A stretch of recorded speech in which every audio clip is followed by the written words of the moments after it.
Hello guys, and welcome to another installment of A Computers and Technology. It is a very exciting day today because right next to me I have the first garage sale find of the year. This is an Emachine T1742 desktop computer. Picked this up at the garage sale for $5, and today we're going to check it out.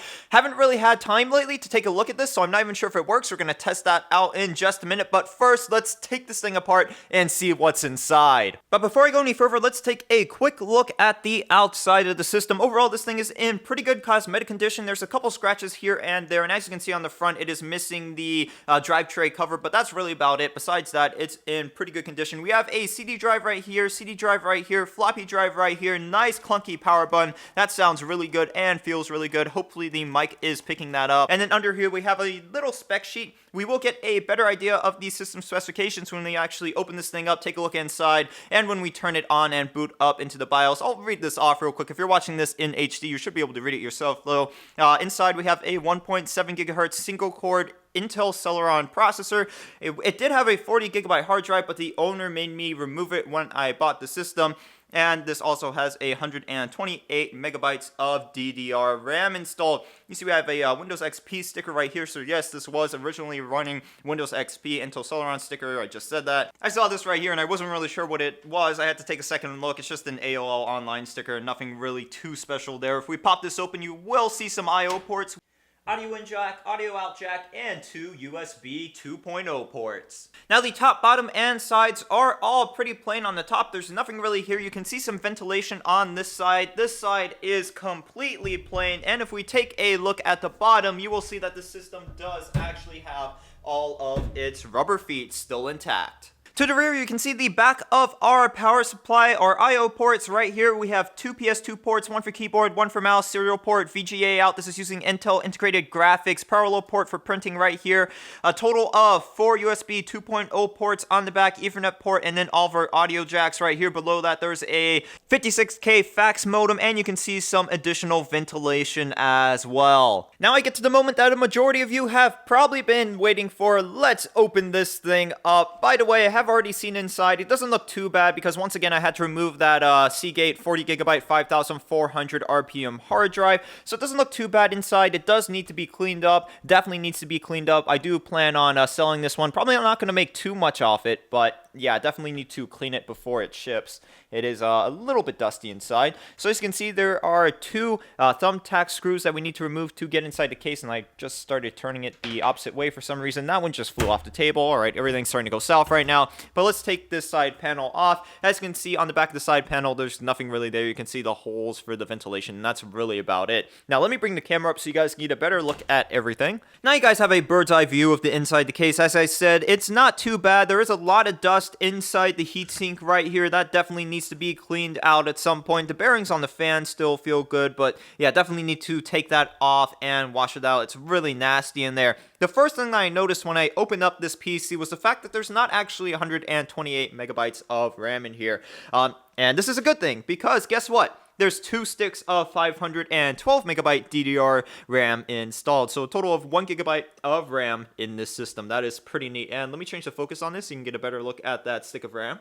So we have two of these in the system for a total of 1 gigabyte of DDR RAM. This empty bay right here is where you could fit up to 2 hard drives. Once again, as I said in the beginning of the video, the owner made me pull the drive. There was originally a 40 gigabyte 5400 RPM Seagate drive in here. There's a 250 watt Bestech power supply powering this PC. There is a specific model of these power supplies from this area that's really prone to failure. I can't remember off the top of my head if this is that specific model or not. There are a couple other things I would like to note before I end the inside look of this PC. Number one being that the CMOS battery is mounted vertically. I thought that was pretty neat. That's actually the first time I've seen a vertically mounted CMOS battery in a desktop system.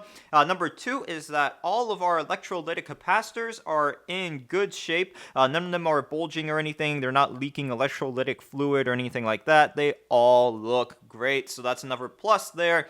This IDE ribbon got really contorted somehow. I'm not really sure how. Hopefully it still works. And the last thing that I want to mention is the fact that there's really no cooling fans inside this PC.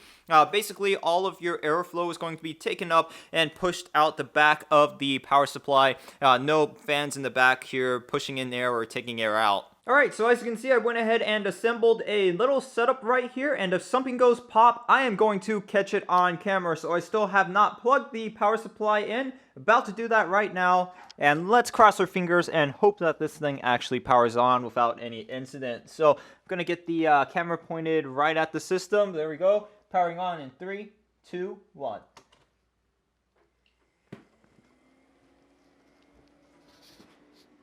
It is coming to life. Let's go over here. We have the Emachine's logo. Can I get into the BIOS? Maybe not. Delete for setup.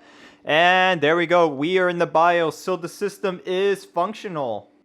So far, so good. Nothing has burst into flames at this point. All is going well. The system has been on for about 5 minutes. I was trying to find the data sheet for this particular Intel Celeron processor, and that's right there. I will throw it up on the screen in post-processing. But let's go ahead and take a quick look at the BIOS. You can see our 2 CD-ROM drives installed. One is a Samsung drive. I believe that is this drive right here. And the other one is, well, I'm not really sure. It says Sendine 4816488X, and I actually looked that up online and I wasn't able to find anything. Extended memory, we have 1 GB of DDR RAM in this system, as I said earlier, and let me just show you that both these drives do open. Not sure if both of them actually work. We will test that out when I load an operating system onto this thing. I'm probably just going to boot off a USB flash drive to make things a lot easier. If we go over to advanced, you can see our processor, Intel Celeron, running at 1.7 GHz, 400 MHz front side bus, 128 kilobytes of cache on board,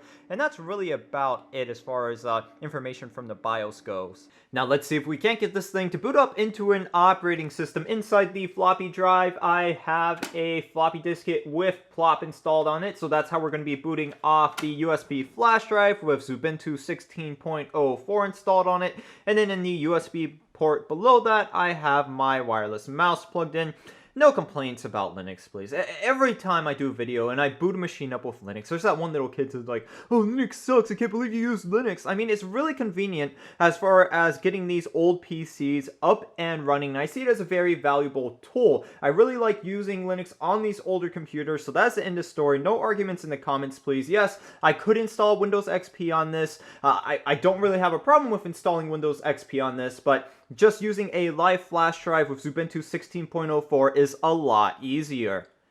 And yes, you are going to be suffering a little bit of a performance hit when you're using a live OS off a USB flash drive. We're just going to have to live with that right now. I'm going to go ahead and power the system on. Let's see if that floppy drive actually works. It should boot into the plop interface. It took me 5 tries, but I finally managed to get into the plop interface. That floppy drive must be pretty dirty inside. I pulled the floppy disk out and actually blew into it, and that solved the problem. That rarely works, but this time it did, so that's a pleasant surprise right there. Let's go ahead and see if we can boot off a USB flash drive. And it looks like, yep, we are able to. Let's go ahead and boot into Xubuntu. Check out that animation. It's actually pretty smooth right there. That's surprising since this thing is using those Intel integrated graphics. You can see that the flash drive is being read off of, and we are still booting into Xubuntu. It's probably only been about a minute at this point. I don't think it should take too long to boot into the live environment on a machine like this. With the live environment, boot time actually wasn't too bad. It took just under 2 minutes to get to the desktop. As you can see, we are at the desktop now, and I'm actually pleasantly surprised with performance. Everything is pretty snappy, as you can see. I'll open up a couple applications right here. We'll open up an instance of the file manager, pop open a terminal, open up a LibreOffice writer session, and everything's actually pretty responsive, even on this live installation of Xubuntu 16.04. So, you know what? What I want to do now is actually install it to a ID hard drive, because if the performance is really this good with that live environment, it's going to be even better on the 7200 320 gigabyte max store ID hard drive. So I'm going to install the operating system to a hard drive real quick, and then we'll actually check out performance while running the OS off this max store drive. Now, surprisingly, performance was about the same after I installed Xubuntu to a traditional hard drive. Now we're just going to boot it up and time the boot time. Then we will take a look at some of the multitasking capabilities and just the capabilities in general of this system. So I'm going to start right now. We're going to time how long it takes to get to the desktop and have everything load up. I am going to include the power on self-test just to make things easier. So let's power the system on now. Power the system on. Starting the timer. Let's see how long this takes.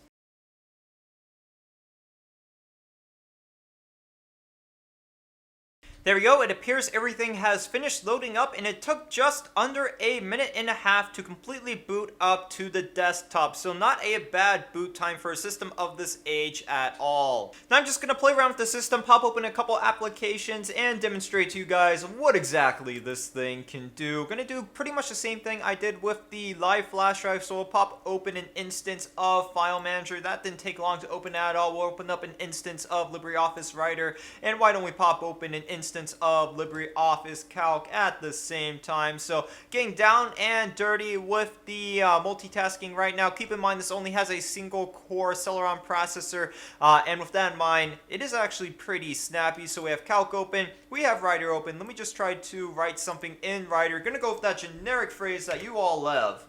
Oh, love, that came out weird. Hello, YouTube. So that's working just fine and dandy, not having any problems with the word processor right now. We can manipulate the font, change the font. I just made it bold or italicize it, underline it, that's all fine. So let's go and open up a couple more applications. I'll pop open an instance of Terminal. Terminal works just fine. I did just update this through the terminal, had no problems. I'll open up the new GNOME Software Center. This is probably going to take a little bit longer to open up than the other applications.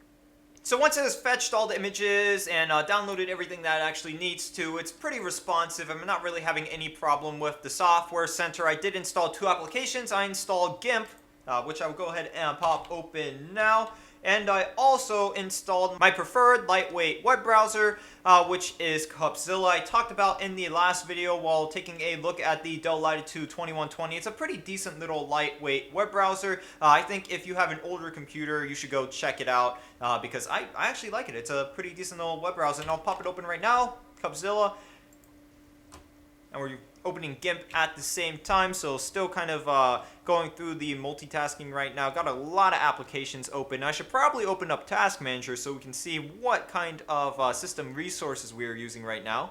So I have the Task Manager open now. Everything is still pretty responsive. We have Terminal, the File Manager, Task Manager. What else do we have open right now? We have an instance of LibreOffice Calc open, LibreOffice Writer, GIMP, the Software Center, and of course Cupzilla as well. And the system is still pretty responsive. Only using about 50% of that 1 GB of DDR RAM. You can see that the CPU usage is kind of spiking all over the place because I was cycling through the applications.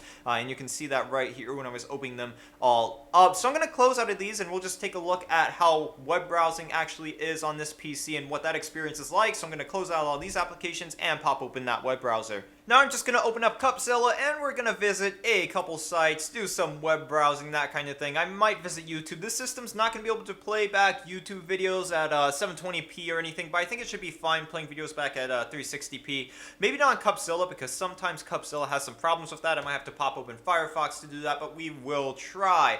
The first site I'm going to visit is my personal site, so we're going to go to www.acomputersandtechnology.com. As you can see, it's already up there because I did test it out already, and performance is actually alright. You can see that the page loads up relatively quickly. And if I start to scroll down here, you can see that scrolling is a little bit jerky, but definitely bearable. So far, you know, web browsing performance is okay, but that's only with one tab open. Let's try opening up a couple different tabs. So I'm going to open one tab up here, and we're going to navigate to my sister site, which is www.aacatarchives.com. So open up my sister site. And then how about something else? I'm trying to think right now. I'm not sure what else good to visit at this point. Why don't we just go to the Xubuntu homepage? So Xubuntu, I'll Google that. As you can see, the Google search is pretty snappy right there. We'll go to Xubuntu's website and open up that web page. Everything's still pretty responsive. Have 3 tabs open in Cubzilla right now. Not really having any problem with web browsing at all. So a snappy little, decent web browsing PC / office machine. It's a little bit on the slower side, but in my opinion, I think it is usable. One thing that would really be cool to test out, and I can't do this because I don't have any solid state drives laying around at this time. The only solid state drive that I did have is sitting in this Dell Latitude right here. But if I had one, I would have really liked to throw in a SATA SSD and checked out what the performance would have been with that. But unfortunately, just don't have that equipment laying around right now. And you can see with those tabs open, our memory usage is sitting at 40% and our CPU usage is still spiking all over the place. Now let's just try out some practical multitasking. So I'll throw up Cubzilla to the side, we'll put it to that side, and then I'm going to open up an instance of LibreOffice Writer. Let's see, I am writing a research paper for school. I have my 3 sources open right here. Well, not really, but let's just imagine there are 3 sources. I'm going to put the LibreOffice Writer window over on this side. I'm looking at my sources, I'm writing at the same time, blah, blah, blah, blah, blah, blah, blah, blah, blah, blah, and that's actually just fine. So yeah, not bad at multitasking. For simple tasks like this, it's bearable, usable. So far I'm definitely happy with the performance of this system. It is usable, definitely not fast, but usable. Let's pop open Firefox now, and we will try to navigate to one of my YouTube videos to see if we can't play it back. Yes, the proper drivers aren't installed on it, so I'm not really sure what we're going to get with this. I do have one Intel micro proprietary driver installed, but nothing for video, so not really sure how this is going to work out. And Firefox does take a little bit longer than Cubzilla to open, so I'm probably going to make some cuts here. It looks like 240p is the sweet spot for this operating system in combination with this PC. Anything more, it's too jerky to watch, and anything less, I mean, you just can't really see anything because it's 144p, and it basically looks like, Minecraft or something like that. You can see that we're still not getting the full 30 frames per second. It's probably sitting at around 24, maybe 20 right now, but it is still watchable. I don't have any speakers hooked up right now, unfortunately. So yeah, there's no audio. But an okay job at playing back video, nothing super impressive, and Firefox is actually really bogging down this system right now. Not really the ideal browser for a system of this caliber. So I'm going to close out this and we'll do a couple more things, and I think that's going to be about it for this video. I'm going to do something, and I'm going to talk about what I'm going to do at the end of this video. You guys might want to watch all the way through because I think you might find this interesting. Firefox, close! Close, Firefox! I don't want to see you anymore! Yes, get rid of you! I did it! Finally! I'm gonna navigate around the system for a minute more, and then we're gonna move on to some more hardware stuff because I do have to clean this system up, and I'm gonna try to do some of that on camera. So I do want to show you guys what the screen resolution is before I end the video because I forgot to do that earlier. I believe that should be under display in Xubuntu. I think, maybe? There we go, yeah it is. So our screen resolution is 1366 by 768. It's a 19-inch compact monitor. Okay, so that's going to be about it for messing around with the OS on this PC. Let's move on to cleaning the system up. And by the way, that's what I was saying you guys should stay for, was the actual cleanup process. So yay, we get to check out some more hardware. I'm going to take the heatsink off and we'll take a closer look at the CPU. Oh yeah, I almost forgot. I also want to check out system temperatures just sitting at idle. So we were just doing some stuff, so it might be a little warm. But I just want to see in general what our system temps are going to be. So I'm looking at the North Bridge right now, and that heatsink is sitting around 41 degrees Celsius. That's 107 degrees Fahrenheit. If we take a peek at the CPU heatsink, that is sitting at 100 degrees Fahrenheit, which is 36 or close to 36 degrees Celsius. Our hard drive, I mean, I'm not really worried about that. That should be pretty cool since it's actually out of the case. Yep, sitting at 34 degrees Celsius or 95 degrees Fahrenheit. Let's get one of the chips on the RAM. Alright, so one of the chips on the RAM is sitting at 113 degrees Fahrenheit or 44 degrees Celsius. And, you know what, just for the heck of it, let's take a look at the South Bridge. South Bridge is sitting at 40 degrees Celsius or 105 degrees Fahrenheit.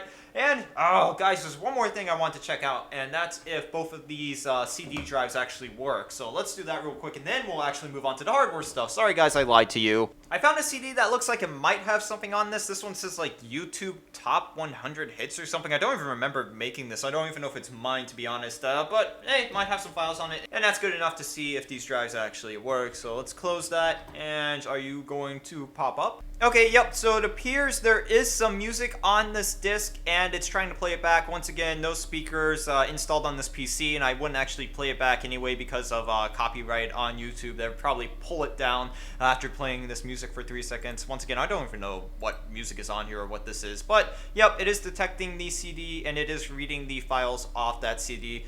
So let's try the drive to the bottom, and then finally I'll move on to the hardware stuff that I was talking about.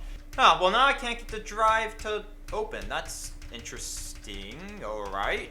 Alright, so the drive's not going to give me that CD back, and I think that's just something with Xubuntu. Xubuntu's just being Xubuntu. I'll have to reboot the system and pull the CD back out. I think I have experienced this problem before, actually. I have another one. I have no idea where these are coming from. I opened up my CD case, and I'm like, okay, there's these CDs in here that say YouTube Top Hits. I don't even know. But let's try putting this one in here and seeing if that bottom drive actually works. Yeah, I'm not getting anything from that bottom drive. It seems like only the top drive is functional. Oh god, look at that heatsink. That is absolutely disgusting. I cannot wait to clean this thing out. It is so gross, and there's not much thermal paste on here either, so adding some really cheap Banggood thermal paste is going to do the system some good. There's the CPU down there. Let me break out my magnifying glass so you can take a closer look at that. There you go. You can kind of make out the lettering on the CPU. It's going to be a lot better after I get some isopropyl rubbing alcohol and clean it up. And then I'll show you the CPU one more time so you can get a better look at that lettering. And I'm going to apply some new Banggood thermal paste to the CPU. This is really cheap stuff, but it gets the job done. It's like $2 or $1.50 for a 30-gram syringe, 30 or 20 gram. I can't remember off the top of my head. If you want to check this out, the link will be in the description. So I'm going to go ahead, clean all that up. I'm also going to vacuum out the case because it is a little bit dusty in here. Throw everything back together, boot it up to make sure I didn't kill the system, and that's going to be about it for this video. And here's an even better view. Doesn't that look tasty? And here's the back of the fan as well. Yep, definitely could benefit from a good cleaning. Overall, looking much better now. I vacuumed out the inside the case. It's not perfect, but I got rid of most of that dust in there. As you can see, I completely cleaned up this heatsink fan, so that's almost spotless. There's like 1 or 2 crevices I really couldn't get in. And then also right here, the bracket has been cleaned as well. If we move over here to the bathroom where I have the CPU and heatsink, you can see that that is a massive improvement from before. You can actually see the heatsink. It looks like a heatsink, not just like a glob of dust. You can see I completely cleaned off that thermal pad and thermal paste on the back of the heatsink so we can apply some fresh Banggood thermal paste. And I got rid of most of the thermal paste that was stuck onto the CPU. That was a little bit difficult. And let me see if we can actually see the writing on the CPU this time. There we go. So you can kind of see it. Intel Celeron 1.7 gigahertz. So yeah, you can actually read it this time. So much better. The heatsink is reassembled, almost perfectly clean and ready to go. I have my Banggood thermal compound right here. So let's just go ahead and squirt a generous amount atop the CPU. It might be a little bit too much, but too much I guess is better than too little. And we'll just pop the heatsink back on. And I can't do this with one hand, so I'm going to have to cut it here. Alright, system's completely back together. If it boots, it's ready to ship. If it doesn't, there's going to be some cursing. Alright, good. There's not going to be any cursing because I like to keep things family friendly on this channel. As you can see, we are in the BIOS and the system is fully functional after that little cleaning / restoration. So I can throw the panel back on, and that's going to be about it for this video. So I had a lot of fun messing around with this little system today. It's still a decent little computer for basic office tasks such as word processing, some light web browsing. It is slow, but it does get the job done, and I was actually pretty impressed with the performance. Once again, I do wish I could take in a solid state drive and thrown it in, but Yeah, don't have one around right now, so that's not going to happen anytime soon. That's going to be about it for this video. Don't forget to check out the HD images of this system, which will be up on my website. Link will be in the description. Thanks for watching, guys. If you have any questions, comments, or concerns, you can go ahead and post a comment in the comments section. If you like this video, don't forget to drop a like. If you didn't like it, please tell me why. And of course, please do not forget to subscribe to my YouTube channel. You can support me by using my Amazon and eBay affiliate links. And by the way, the April giveaway is still going on. Only have like 10 applicants at this point. I think the selection process would be a lot more fun if more than 10 people would enter. Yes, more of you did enter, but a lot of you keep entering like secret code and AACAT as the secret code, and it's not those. I specifically said you have to go through the pages and actually find the secret code in one of the articles. If you have no idea what I'm talking about, check out the link in the description. That should give you a little bit more information. Also, if you want to support me, you can use my Patreon, and don't forget to check out the Facebook page. Once again, thanks for watching, guys, and I will see you in the next installment of AA Computers and Technology. I had a lot of fun today, and can't wait to do the next garage sale find, because I do have one sitting in the closet right now, and if you want to check that out, there is a sneak peek up on Facebook.